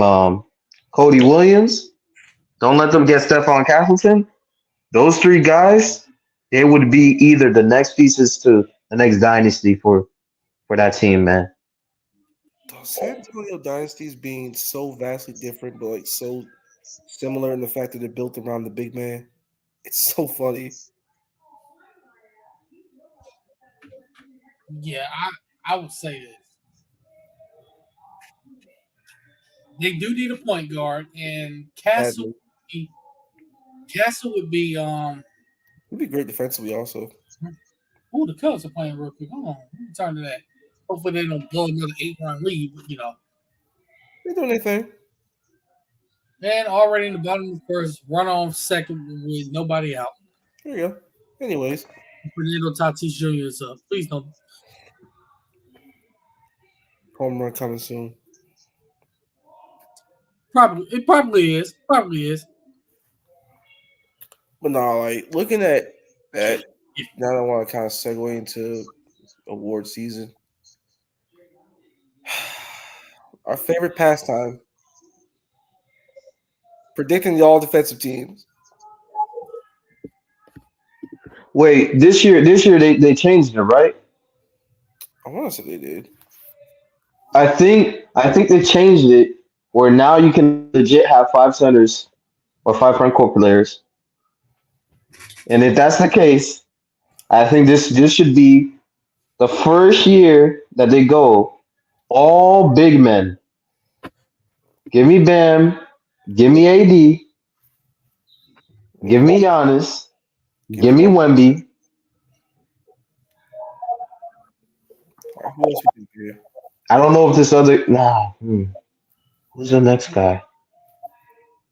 Chet or Gobert. Gobert, Gobert, Gobert. Gobert. How do we miss the DOP? Yeah, yeah, yeah. That's the This yeah. man defense Those player. Yeah, man. those are the five best defensive players in the league, man. You can't argue it, man. You just can't. I mean, you You can't. can't. I'm just talking about the fact that he's gonna win defense player of the year again. He's been amazing. Like Yeah. I can't hate. I can't He's hate. a terrorist rim protector, whether we like want to talk about it or not. It is what it is. Minnesota has figured it out with the Twin Towers. They figured it out. They figured it out, don't figure it out. Don't put a bunch of NPCs on the perimeter. This right And here. shout out to Jalen McDaniels, who has proven himself to be one of the most valuable players. Shit, shout out to Nas Reed because we all knew that he was a hooper, but he has shown himself to be insanely offensive. And your favorite point guard in all of all time, Mike Conley. Darnell, I'm gonna go back further. I found out he was a hooper when he was at LSU, and Florida had trouble with him. He's just a big guy that can do it all. Mm-hmm. Oh man. He's a very nice change of pace. Game, but he was there. So yeah, Derek White definitely should be all NBA, but that's no debate. He'll probably end up being first team, knowing how the votes may shake out. There's one guy also I'm really big on for all defensive team, Jalen Suggs. I am on the Jalen Suggs wagon for all defense. I'm on the board, but I feel like what's going to happen is that he's not going to make it in favor for this guy, Josh Hart. I think they're going to look at Josh Hart. I think New York is going to have somebody. They're going to have somebody, and I don't think they're going to go OG because he hasn't been there all year. But they're going to look at that team and say, "Hey, this is like one of the biggest markets in the NBA. We need to have somebody on this team make one of the awards." And they are It's going to be legitimately him. as teams in the game, like legitimately, and people have to figure out which guy they're gonna take for that. I think Hart will definitely get may get one of the defensive teams. Third, probably. My second will probably be Suggs, personally, just because he's been a big reason why Orlando's improved so drastically on that end of the floor. Now, so basically what y'all saying is Josh Hart over Drew Holiday. ooh, Oh, ooh. yeah. Never mind. Never mind. We just. I didn't even But think you about know what? Yes, because Derek White's gonna make it. You're not gonna give it to two guys. Well, you know what? if you Oh put my God. see this is where it's gonna be a problem because They're gonna, I mean they're because gonna put three Celtics, aren't they? the best defenders in the league this year. And if you leave him, do they do third team? If they do, he'll probably be on that. Oh, there's also Alex Caruso too. Good God, yeah. Like this is what I think a defensive team that's like positionless would look like. So first team will be like someone like Gobert, Wemby. Shit. How about Bam? Right? Yeah, Bam, AD. AD would AD definitely. has been I put that Jamie Daniels. Lakers team. I put Jamie Daniels on one. Ja- Ooh, okay. Herb Jones too, probably. Sorry, Jalen Van Lith, you ain't gonna make it on this one on this list. And the Becker's brother. You said what? What are you saying Van Lift for? I'm saying it for a reason. No, you're not. What's the reason? They're dating. Mm-hmm. No, they really are. Sure. Yeah. And see, I like Jalen Suggs and what he's done on the defensive end this year. So that's what this is, man. Every year, and I couldn't be a voter on none of this stuff. I'm sorry, I couldn't do it. See, this is what my first team would look like personally. All bigs. I wouldn't say all bigs, but it'd be three at least. All front court players. I don't give a fuck. Like the top four best players in the league defensively are like front court players. Actually, the top five best players are front court players. Not wrong. They're literally all front court players. They are either play power forward or center. It'll be That's like just the way the league is going. Rudy, Wimby, Bam, AD. AD. I think I probably would put a wing here somewhere. Probably McDaniels. If not him, Herb Jones will be in there in the mix. If they don't make it, they'll be on my second team. That's for sure. Second team, Derek White will be there. Suggs will be there. Caruso will be there. One of the guys who didn't make it out of the three that I had would be there. Kawhi. This Maybe? is not a Giannis year. This is not a not Giannis year. Not Oh, quite. What about who we don't mention who surprisingly fits this year? Kawhi Leonard. I was gonna say Kawhi might be my second team defender. I would say maybe Kawhi because I mean when he's been out there, he's been Kawhi.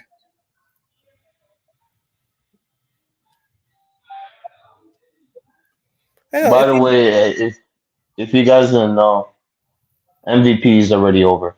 oh yeah, we've been through that. Yeah, that MVP is over. That'll be at Nicole Jokic's house on horseback as we speak.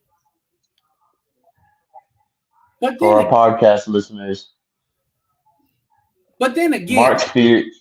No, go ahead, AB. Go ahead. kidding. No, I can't even say no. Well, there's only one person that can challenge for it, and if they get the number one seed, he may get more votes. SGA. Yeah. And in my opinion, me personally, I don't care what anybody says. That's my MVP for this year. I'm sorry. It's still Because when you think about where this team is this year, I mean they're contending for the number one seed in the Western Conference. Nobody saw that coming. I mean, we thought they'd be better this year, but none of us, nobody on this planet thought they'd be in contention for the number 1 seed in the Western Conference right now. And for him to be the best player on that team and leading them to this point, let's be completely honest. Like, how could you not give it to, like, how? I get Jokic and he should be in it. He's an MVP candidate every single year. He just is. That's just the way it is. But this particular year, how do you not give it to SGA with what this team has done and what he has done individually for that team? See, for me, it depends on what your criteria for MVP is in a given year. Is it SGA's best player on a team you did not expect to be this good, this fast? Or you give it to over-reliable in Jokic? For me personally, it's a situation where Jokic is still that guy. Denver's still humming along. He's still putting up numbers that he's been putting up for the last several years, but he could have won like 3 MVPs in a row, potentially. And he did win 2. So I just keep it going. Why not? And while I see that, here's the problem I have with the whole Jokic thing. While he is the most valuable, and like he is like the most unstoppable player, and like when he is on, it's just like there's no formula to stopping Denver. There is a guy who year after year they have been snubbing him for MVP, and he's falling in that same camp that LeBron James and James Harden has been doing, where they are so good and we don't even know how they improve, and their team gets better every single year, despite the talent not being inferior to other teams.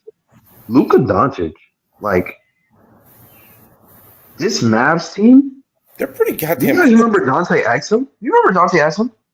Hey man, shout out to Exum. Wasn't even in the freaking league 2 years ago, and now he's a key cog on this Mavericks team. He is a key player. He is a key player. They have. Now we're on the subject. They have the Tim Hardaway Jr. Remember Tim Hardaway Jr. guys? I'm gonna give Dante Exum his flowers right here, right now. I gotta give him a shout out for resurrecting his career, putting in the work to do that, to be a key player for this team. You gotta put in the work, and he did that. Saw he was out of the league. He worked his way back. Now he's a key player on a playoff team that could give teams in the West some. They can make some noise. They're I won't say sleeper, but they're a team that can make some noise. That too. Him and not only exactly. I mean the fact they got their young rook starting center for a playoff team. See, bro, the thing about them getting bigger and your ability to rebound more, and then PJ Washington who's versatile and can stretch for a little bit offensively, especially when you get in the ball screen actions. Luka's getting matched up on guards far more often than he ever has in his career. Getting him on guards is basically just waving the white flag. Right. And Kyrie, say what you want about Kyrie Irving, he has fit on this Mavericks team pretty damn seamlessly. Yes, he has. We almost getting another 50-40-90 season from Kyrie, man. Special hoops from Kyrie this year, bro. I know, say what you want about him, but the man is fitting in. I think we really gonna have a conversation of like, if you want to talk about some of the best second fiddles of all time, Kyrie has to be top 5, man. It has to be. He's the perfect second fiddle. He's dominant as one. He's one of those breathtaking ball handlers you've ever seen in this game. Isn't there one option he might be? His temperament may or may not, cause the whole wagon to fall off.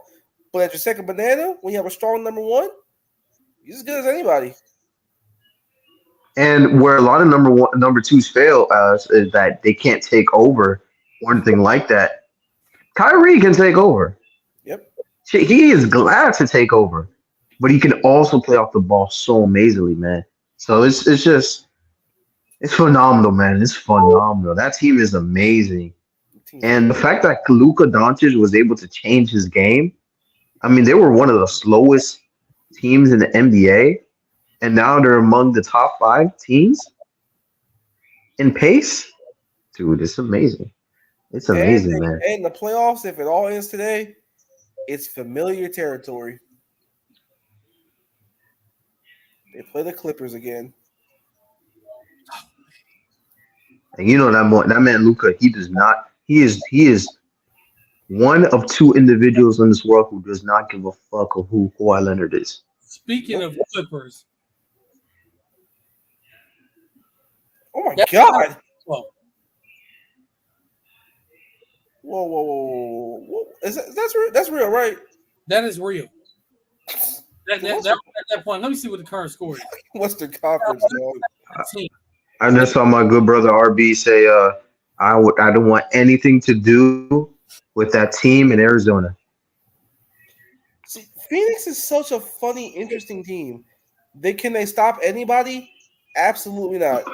Are they great rebounding? No. Their entire philosophy is basically offense go burr and hope they can outscore you 4 times in the playoff series. It fully depends on who they match up with and where the seeding falls for them. They can, depending on the draw, make something happen, but it depends solely on that because their defense is going to kill them in the playoffs against somebody. Offensively, yes, they have Kevin Durant, they have Book, and they got Beal. The guys around them aren't NPCs anymore. Well, at least total NPCs.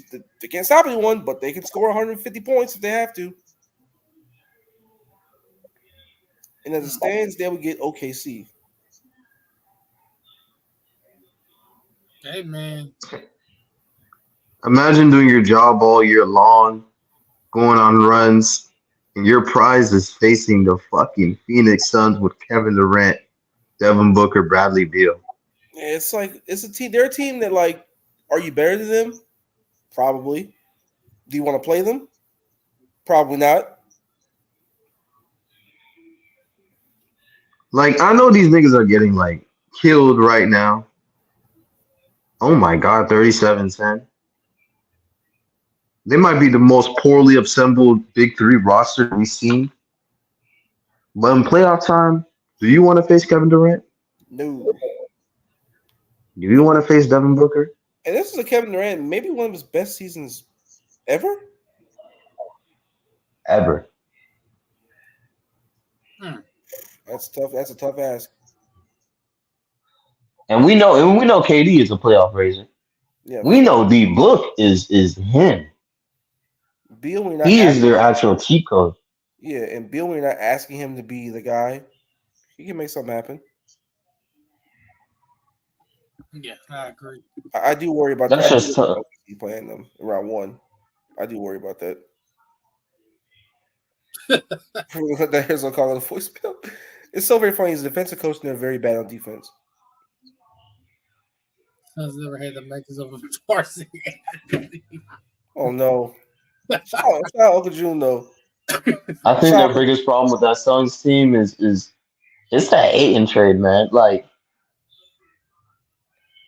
when you go back and you look at the pieces,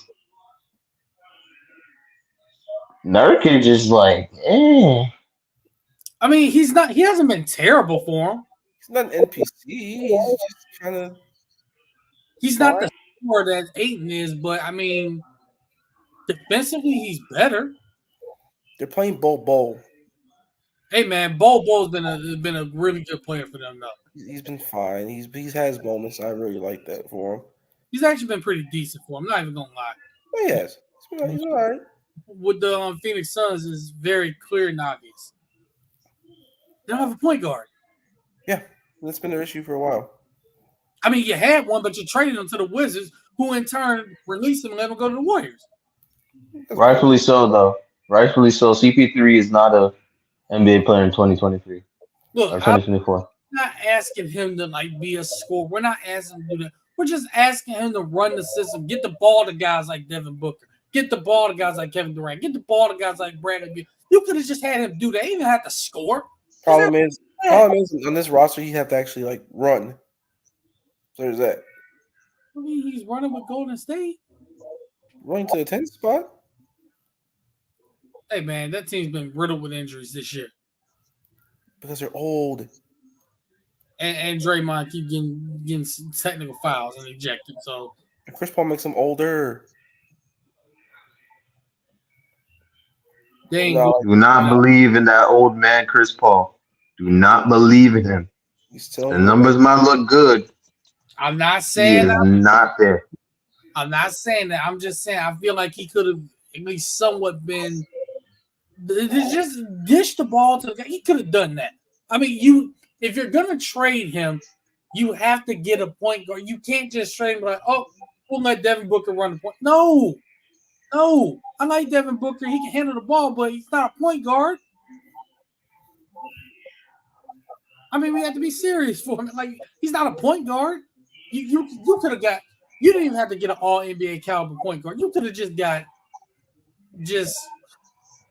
who's a point guard in the NBA where you just put him out there, he can just run the team, run the point. Monte Morris. Somebody like him, somebody like Monte Morris would have been great for Phoenix. Just run the point, get the ball to those guys. Can he make shots? Yes, he can. Make the occasional shots, but for the most part, get the ball to KD, Devin Booker, and Bradley Beal. That's all you had to do, but they didn't even do that. And I think it's going to kill them in the postseason. Although I love the talent, but not having a point guard is going to kill them. Yes, exactly, Mike. Exactly. Darren Collison. Darren Collison, that's very funny. That's a throwback.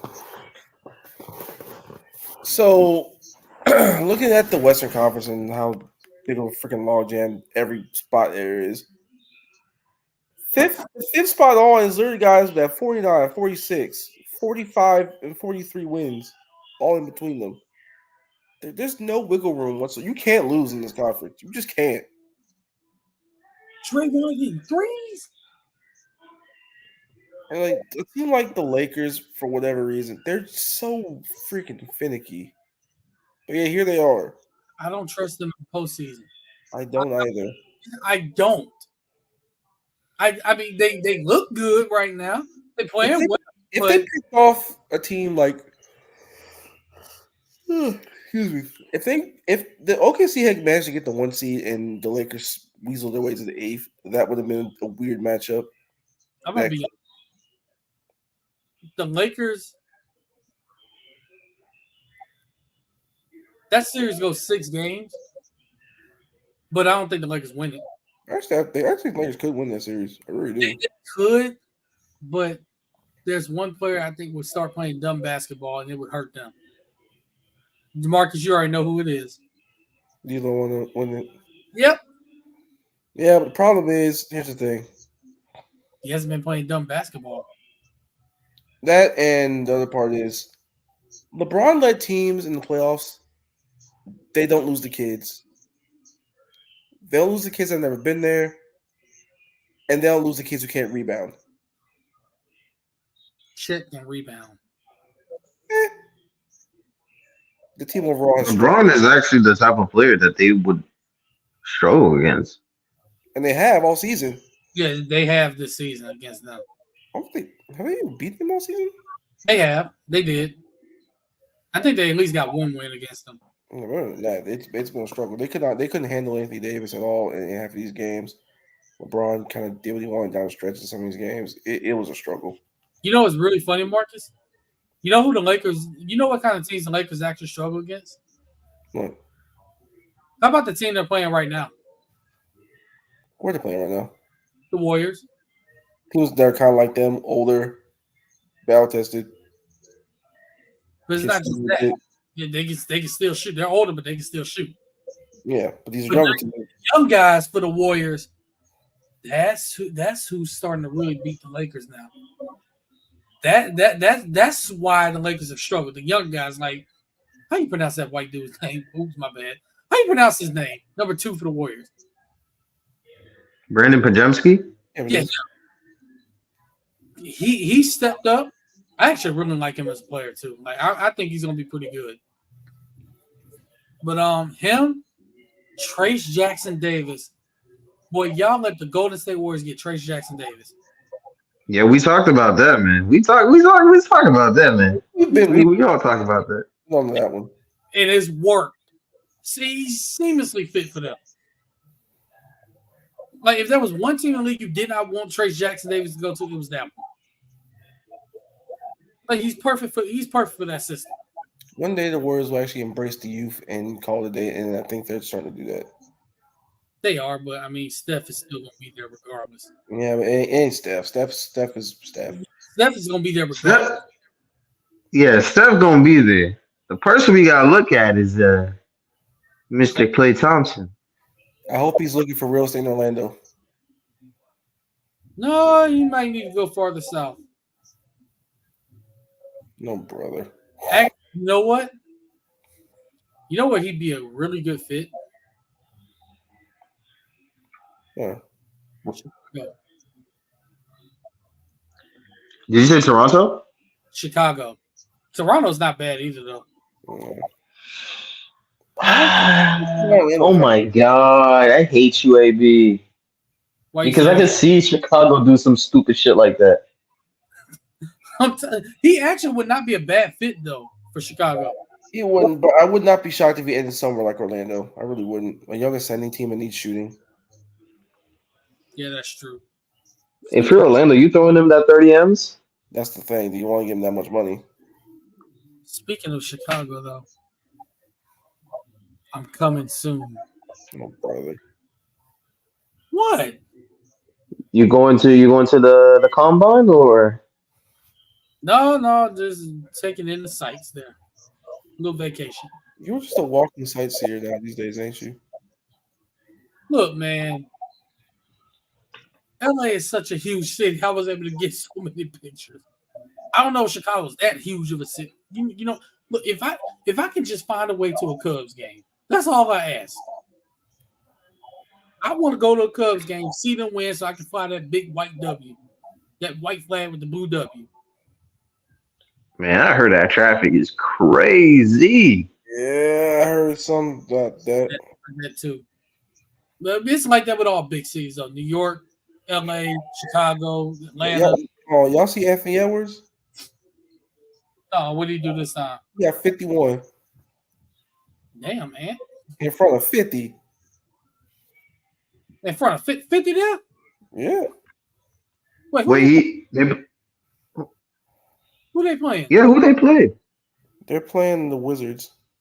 Who ain't scoring 50 on them? Oh, 50% with Mr. Anthony Gill as their center. I mean, all three of us could go out there against the Washington Wizards and drop 30. I don't know about that. We're dropping 30. No, we're not. I'm hitting at least 9 threes. No, you're not. As soon as they try and block out, pump fake, step back. Oh yeah. Maybe you were a 30-year-old man. These are actual NBA players, brother. Be serious. Look, man, sign me up just to shoot. That's all I'm gonna do. I'll just shoot. Can you get a shot off Yes. from NBA range? Yes. Okay. Even in the gym, I shoot from NBA range all the time. I don't take the little close. No, I'm backing up. All right. They're shooting from half court. You got that. I'm stuck on this comment though, like because he's right. You get a prime Darren Collison even in the Suns. Because I mean, they would. That's the one thing they need to address, and they can do it in the draft if they really want to. Just get a point guard. How much do they want to? Because it doesn't fit the timeline. That's the toughest part. I do think they will drop a point guard, but it's just like drafting a young point guard is such a big risk. Because they want to win now. They gotta hope like a nigga like Devin Carter is available, man. No. We're not doing no, Darnell. Yes, do it. Yes, Darnell. Yes. Don't you put that evil on? No. Put it in there. No. Yes. Because if Devin Carter's out there, like who's the next one like after that? Because assuming the big four are gonna be gone, you're just looking at yourself and like what? Like actually, you know what? Jerry McCain, yeah. Give him McCain from Duke. They probably look at a guy like him, yeah. Although, He would fit in, but The Yep. problem is he doesn't have any film as a point guard. Oh wow. Breaking news: Stanford women's basketball coach Tara Vanderveer is retiring after 38 seasons. Man, shout out to her.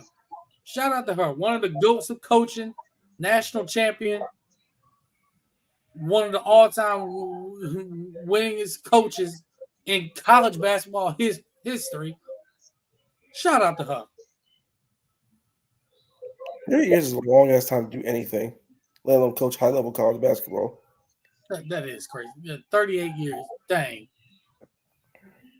That is. Woof. Yeah, Karen Brink gone, I'm going too. Amen. Come on, man. I'd leave too. One of my best players left. 38 years in this, I got a ring out of it. I'm done. And I'm like second or third overall all time in wins. And Kiki Ariafani, you got it. I think they are. She's their top assistant, right? That's just their top returning player. Who gets that job? It's probably the top assistant that gets that job. More than likely. But y'all got any final thoughts before we wrap it up here? Orlando, good luck in the playoffs, brother. Whatever y'all do. Yes, good luck. Right now, they draw the Pacers. That's an NBA TV ass playoff series if I ever saw one. That could be a fun series. It really could. They will very much put that as the first game on the docket for the playoffs, and then put on NBA TV for game 2 and 3. I mean, it should be Pacers, but a certain Scott Foster decided to rear his ugly head again. Yo, Scott Foster agendas, which they ain't It's not. unfounded. It's literally not an agenda. Like, you want to tell them about the 2-minute report from that game? Breaking No, I news. agree. While I agree, Scott Foster did fuck this over. He played like dog shit, bro. We did that first half. We did. We didn't start playing. Also breaking news, bro. NBA refs are bad. More at 5. Yeah. NBA refs are bad and trickled down to college with the NCAA tournament. As two referee crews were sent home after the first round game. Man. That's crazy. It be like that. I do think that in that league, like the refereeing is a much more of a problem than in the pro league. Right now, the Lakers are down 58-46 to the Warriors. 3.5 minutes left in the first half. Yeah, so also, how much are we trusting the Cavaliers to do anything? Not very much. I'm not. Speaking of Cavaliers, Evan Mobley is a very good player. He is. I don't know why people are hating. He's shooting the ball well. He's playing well. He just came back from injury. You know He's why. a good player. You know why, Darnell. People expect him to be a 25 a game scorer, just rate for whatever reason, which I never thought was going to be his thing. Yeah, it's that, and people have agendas to push. It's like, why can't players be good players without averaging 25 a game? On their timelines. There are guys in the Hall of Fame that didn't even average 15 points a game. Well, they do their thing. One just got in the Hall of Fame that played for the Lakers, Michael Cooper. He was an 8-time All-Defensive player. He was 8-time All-Defensive first team player, and he just got in the Hall of Fame. You can do other things to affect the game and make it to the Hall of Fame without being a 25-point per game scorer. At some point, if you're the Cavs, you kind of want to be like a 22 or 23 guy. At some point. I mean, that's yeah, it's true, but progression is not linear. That's the main thing. Exactly. And I can't believe one of the smartest minds in the basketball was just fucking losing his mind. Jesus, man. I was like, y'all really expect him to be like this damn megastar scorer from like day 3. Like, it's not gonna happen yet. That's not what his game is at this point. He's not terrible. His shot is kind of sort of getting there. But everything else that he does on the court, the defense, is just so valuable right now that you live with it. You just kind of hope for the best when it comes to his development after that. But I think he'll get there. Well, not there, but I think he'll get to like a 20-game guy. 2010. He eventually will. My other final thought, Miami, I don't trust you. I don't trust you, Miami. I don't trust you. Hey man, that Miami Voodoo will probably strike again. They might win a playoff series at the very least because reasons. But I always say, I look at what my eyes tell me about a team all season, and my eyes tell me that sometimes they do tend to trick off. I don't like that out of anybody. Yeah, we really got to stop doing that. Yeah, because you don't build up good habits that way. You just don't. Don't. And we found, but I the just thing, you did it last year. You found out, hey, this team is actually really good when not only are they hitting shots, but actually take basketball seriously. yeah. So when I see Jimmy Butler say some super shit like he said the other day,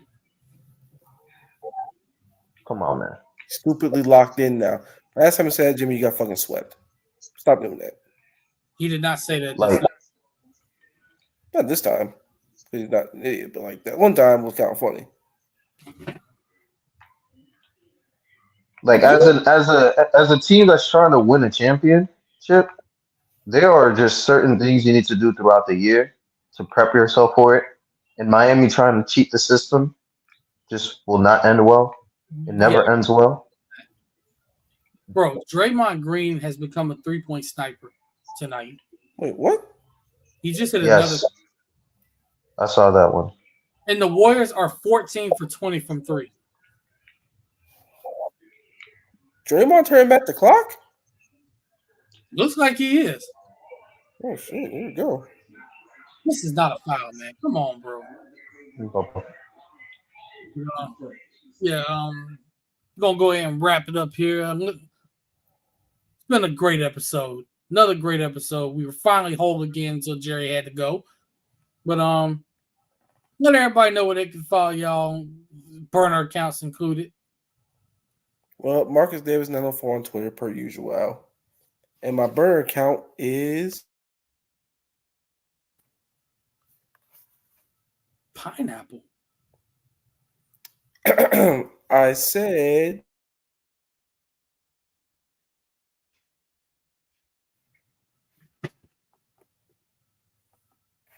That is not for FCC airwaves. I'll do my thing. You can follow me on Not Too Famous on all social media platforms. J. Cole, my brother, love you, man.